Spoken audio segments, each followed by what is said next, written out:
who's going to talk about... That doesn't seem to work. It does work. Is it? Okay. It does, it does.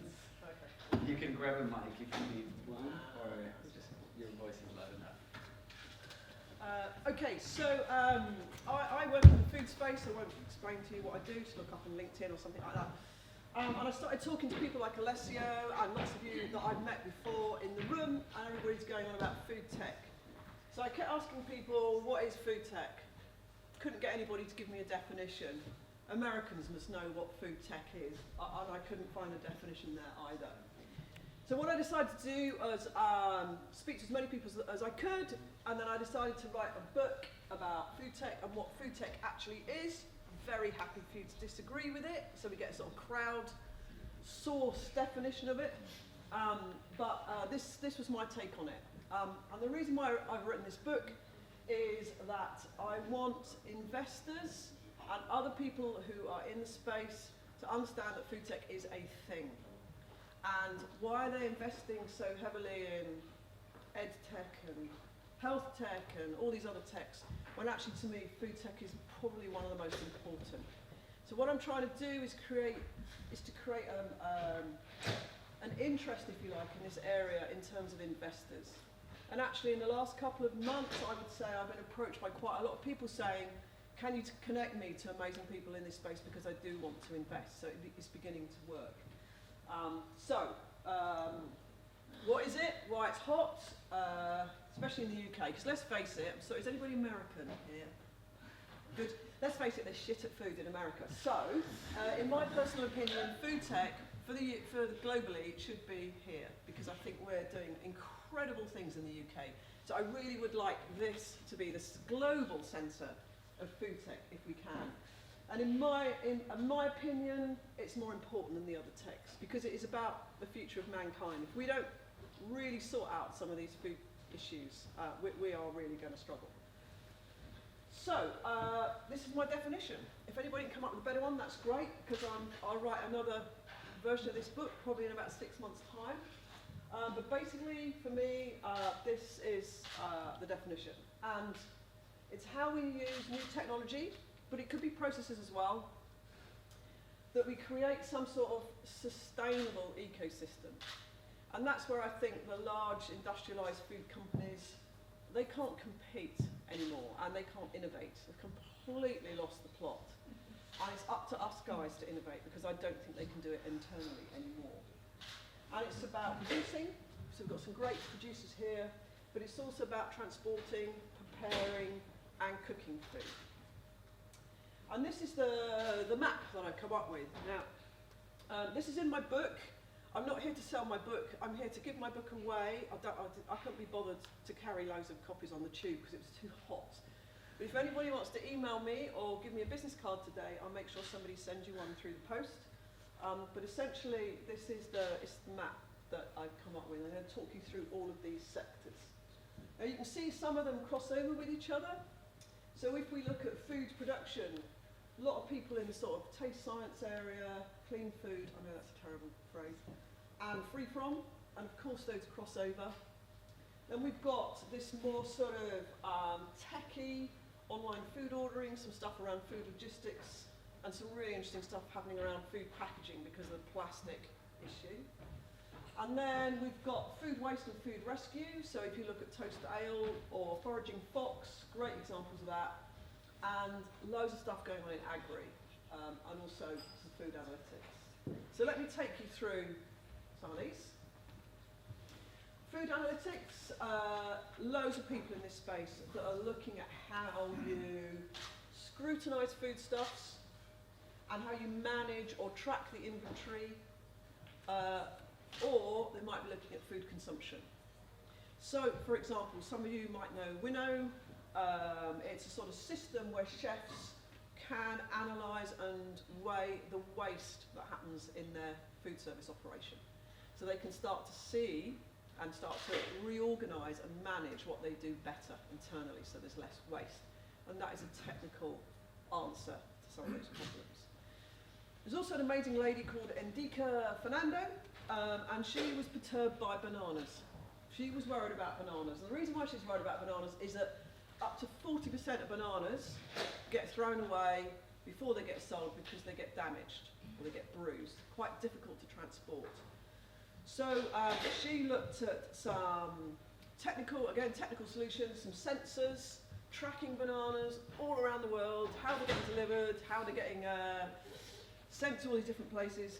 And she was looking at vibration, all sorts of other things, and has managed to do that analysis so that people in the packaging world and the logistics world can actually, protect these bananas in a much better way, so at the end of the journey, we've got far less waste. So for me, this is all around food analytics. Loads of people looking at actually analysing food stuff and what's in it as well, of course. Second one, seeing loads and loads. Now, I'm based in Kent. It's actually an incredibly rural community, which people don't realise. And we're seeing lots and lots of crop and seed development. And the reason for that is crops increasingly are getting, pests are actually overcoming a lot of the stuff that's trying to protect the berries or fruit or whatever it is they're producing. They're becoming immune to some of this stuff. So there's a lot of development going on about how do you increase yield, how do you protect against pests, but also, of course, how you decrease waste. There's an example of this in the book called Ibex 2.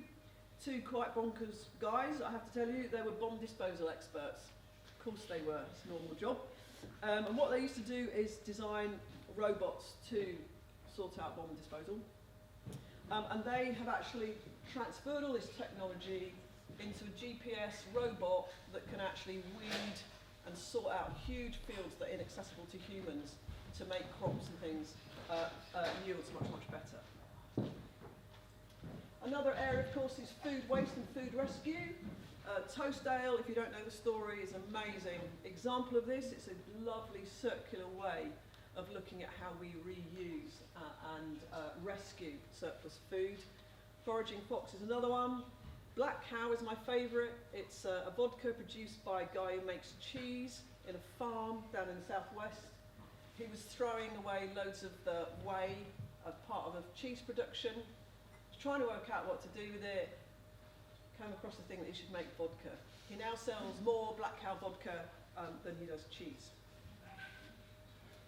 Clean food production, and I think this is where the big industrials are beginning to struggle, because people like us are beginning to vote with our feet and start buying stuff which we're happier with when we know where it's been sourced from, with less horrible, nasty things in it.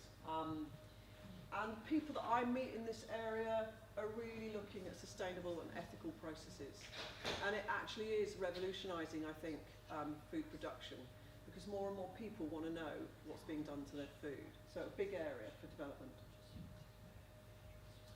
Free from, I can't remember, it's something like 40% of new food products produced in the US at the moment are gluten-free, which is incredible. Dairy-free, I mean, you name it, but people are really working hard to eliminate allergens, and it's, again, a very big area and very, very difficult to do. Taste science, a good example of taste science is Smith & Sinclair. So if you missed those little pastels when you came in, inside those pastels they've worked really hard. It's a patented process where the alcohol inside one of those pastels is really difficult to produce in the way it is. It's not some horrible liquid. If you have 4 of those, you can't drive home. That's how brilliant they are. So those gin and tonic jellies, I'd highly recommend them. But the actual taste science behind it, trying to get consistency right, trying to get the mouthfeel right, there's a lot of work going on to ingredients and surprising people with the things that they're eating. Online food ordering, I think you all know about this. Again, loads and loads of different types of people in this space. Just Eat is one, but these are huge technical software development, often solutions to how we get food to people quicker, particularly if they're not cooking at home, they want it delivered or whatever. But also, I'm seeing a lot inside restaurants and food service.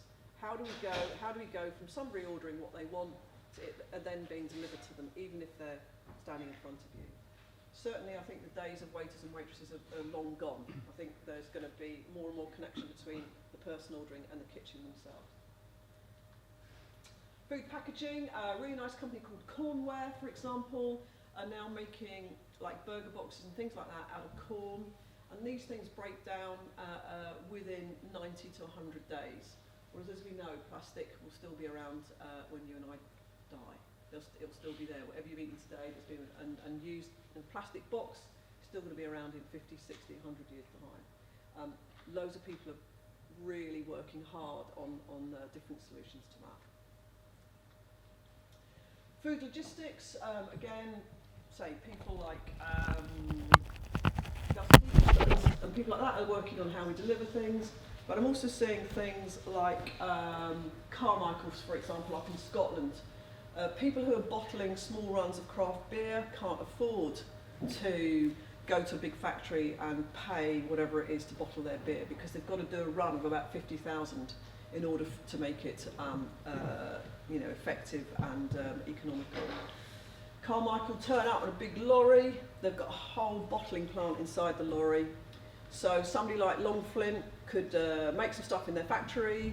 The lorry pulls up. It all goes through the whole of the bottling process with the labelling and can come out the other end after a day with maybe 1,000 bottles at a fraction of the price if you went to a bottling plant.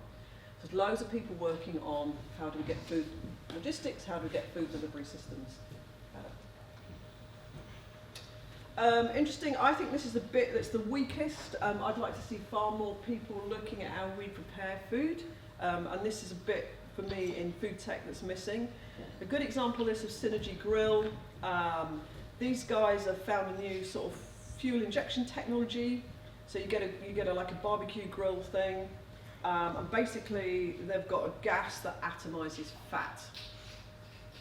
So you're cooking your burger, and the fat comes out, and it atomizes it, and actually it's pushed back into the food. So the fat actually is retained. Sounds crap, but actually makes it taste really amazing. And you don't get that horrible sludge at the bottom. Actually, all you get is dust. You just get dust, and at the end of the day, when you're cooking all your burgers, you get a Hoover, just hoover it up. It's brilliant, absolutely brilliant. But the real point of this is actually the cooking of it, and the taste of it is so much better, as well as it being much more energy efficient. Food communities of interest, I'm sure loads of you know about Olio. I mean, that's a very good example, but also companies like Kitchup, who are bringing communities together, and Huckletree, another good example. How do we get communities together that can actually feed off each other, swap stories, help each other, and be much better at business, or much better at reducing waste, for example. And finally, food marketing platforms. Not so many of these. I'd like to see more of these, helping guys like these guys here actually promoting their work and selling their work online, as opposed to being on Ocado where you're fighting against another 150,000 people trying to sell things. Great British Chefs is a good example. They've got over 1 million visits per month to their website, 440,000 Facebook followers, and really looking at recipes and promoting sorts of food products. So, I'm desperate to try and promote what you all do, desperate to try and get people with money to come and seriously invest in this area. And if you look at what people are saying, a lot of people are saying that food tech is the place at the moment to be. And I think it's just starting, and you can feel it, and I'm getting more and more people coming to me saying, can you tell me who's innovating? I want to invest some money, can you do this, can you do that? So if you are in this area, I think you're in the right place at the moment. And I won't go through that, but basically the plastic issue, sugar tax, all sorts of other things, not least type 2 diabetes, obesity, the frightening number of dental extractions for kids in primary school, for example, is really costing the community a lot of money. And that is why I think we're going to see more and more investment going into food tech. So quick canter through it. If you'd like a copy of the book, I'm really happy to send it to you, so please give me your business card or just email me.